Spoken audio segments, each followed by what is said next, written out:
शुभ सकाळ सर्वांना. मकर संक्रांतीच्या खूप खूप शुभेच्छा. काल मी तीळ भाजून घेतली. तीळ भाजून थोडी लाडू थोडी कोंद केली. अशा प्रकारे चांगल्या प्रकारे तीळ भाजली आहे. तीळ भाजले की चांगली खमंग लागते. त्याबरोबर थोडेसे शेंगदाणे भाजले.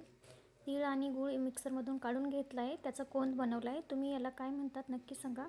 आम्ही त्याला कोंद म्हणतो. मी जे शेंगदाणे भाजले होते त्याची थोडीशी पट्टीही बनवून घ्यावात म्हणलं.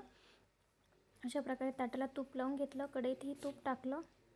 तुपामध्ये गूळ थोडासा चांगल्या प्रकारे पिघळू दिला.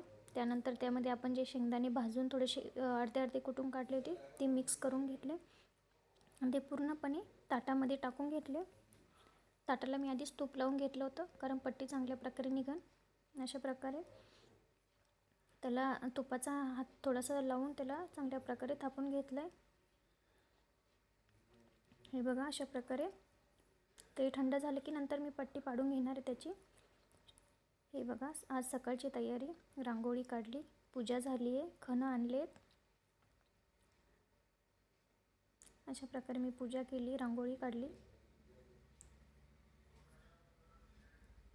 चॅनलला सबस्क्राईब करायला विसरू नका. थँक्यू.